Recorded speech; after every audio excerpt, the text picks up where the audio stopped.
Hello, welcome back. Mike from Canavan Wealth. Today we are talking about pensions. Specifically, we had a couple of articles go up on the website recently for kind of planning tips for police officers. And last week there was one for firefighters.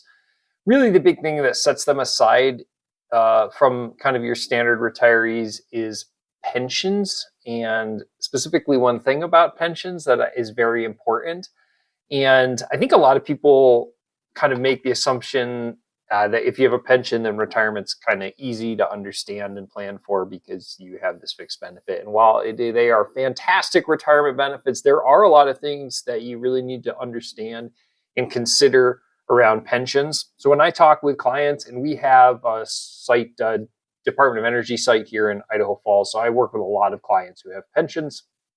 Also have a lot of old military buddies and whatnot, some of which who have pensions and things along those lines. So pensions are something I deal with quite a bit. The first thing I always want to know about a pension is whether it's cost of living adjusted. So COLA or cost of living adjustment means, is it going to go up based on some metric every year, typically based on some type of an inflation metric, so that the amount you receive is going to go up as your costs go up. And pensions are all over the place on this, whether they are adjusted or not. Many are not these days, and people really need to understand that effectively that pension is going to become worth less and less money as inflation goes up and its purchasing power reduces. This is especially important for first responders like police, firefighters, who often one of the major benefits of their profession is early retirement, early access to a pension, often in like their 50s. Or in the military, it can even be in your late 40s that you can retire. And it's just that many more years that if it is not cost of living adjusted, that it is not going to go up, right? So now a lot of times these pensions, you can start receiving them and then just pursue some other type of work for a number of years. So, but it's very important to understand whether your pension is going to go up year to year to kind of keep current with your costs, so that you can kind of understand for your retirement what that's going to look like. Now, the next decision for most people is to decide whether they're going to take their pension single or joint life.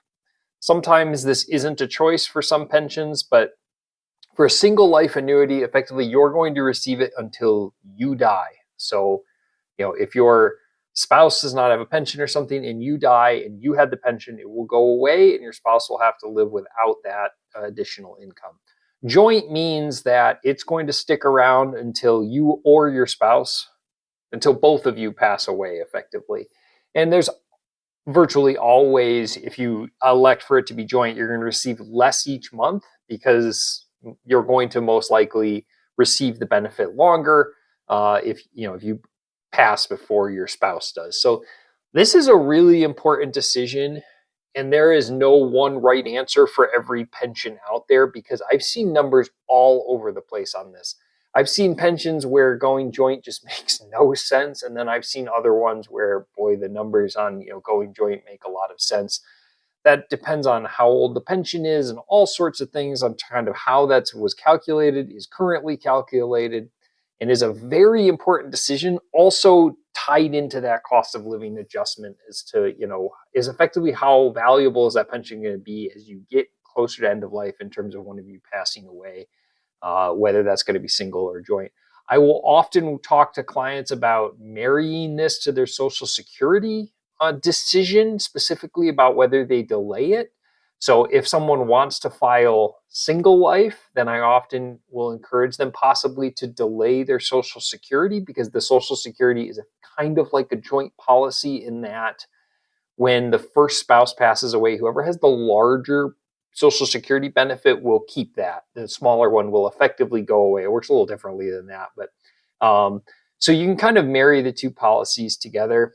Every once in a while, clients will bring up this philosophy of, I'm going to take it single life, which is more per month. Then I'm going to buy some type of a life insurance policy on myself, often a term policy for 10 or 20 years. And I'm going to pay for that term policy based on the difference between my single and joint, what it would have been. And that will protect my spouse against me passing away early. I would be very cautious on that and really run the numbers. I've seen it I've seen some cases where it does work. I've seen some other cases where it doesn't work. Single and joint, you absolutely have to look at kind of life expectancy and be realistic to understand which one of those is kind of make sense for you. Unfortunately, we live in a world where you also need to understand how well funded your pension is, meaning, is it in financial trouble? Is it conceivable in the future that your benefit would get reduced or go away based on the solvency of the program? This is me not being a doomsdayer. In general, most pensions in the world are pretty well funded. The ones around here are exceptionally well funded, but there are some that I've run across where the people in the pension didn't understand that there was some legal battles or problems going in with the pension, and they just need to understand everything about it. And the simple truth is that there's a very good chance in the future that pension was going to receive reduced payments or things along those lines. So don't listen to everything you hear about your pension, but you should understand about how well run it is and how well it's funded.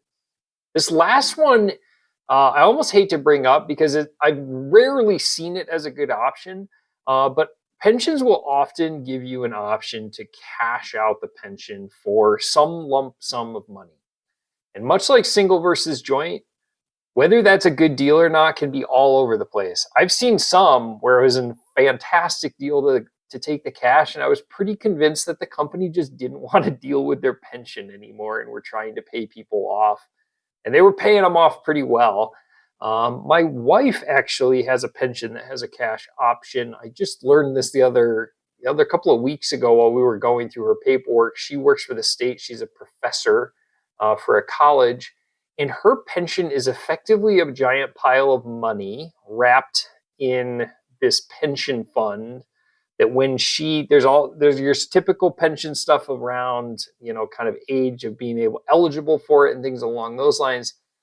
But when she reaches retirement age, she can effectively decide to roll that into the actual pension or take it at cash value.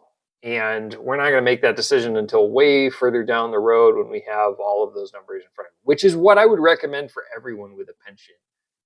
I am a planner and I like to have certainty around things. And yet there are so many things, pensions, Social Security and whatnot, I often implore clients to, we're going to make a plan. We're going to decide that this is probably the best course of action. But it's very important that we don't concretely make those decisions until we have as much information as possible and until that decision needs to be made. Don't rush making these decisions just so you feel like you have some certainty in your life. Absolutely make a plan, but make sure that plan is still the appropriate one when the time comes to make it. So cash options for taking out pensions as cash payments, rarely do I see them make sense. Even though I'm a financial advisor who wants, big lumps of sums and management accounts, it's kind of how I make my money. But very rarely do I see taking cash options for pensions as a smart option for folks. All right, that is it. The usual stuff. If you like the video, please do like it and subscribe for similar content if you would like that. Social Security seminar coming up, I think, a week from Thursday or whatever day May 19th is at 10 a.m. And you can register for that on the website at canavanwealth.com. I hope this has been informative. I'll talk to you soon. Thanks.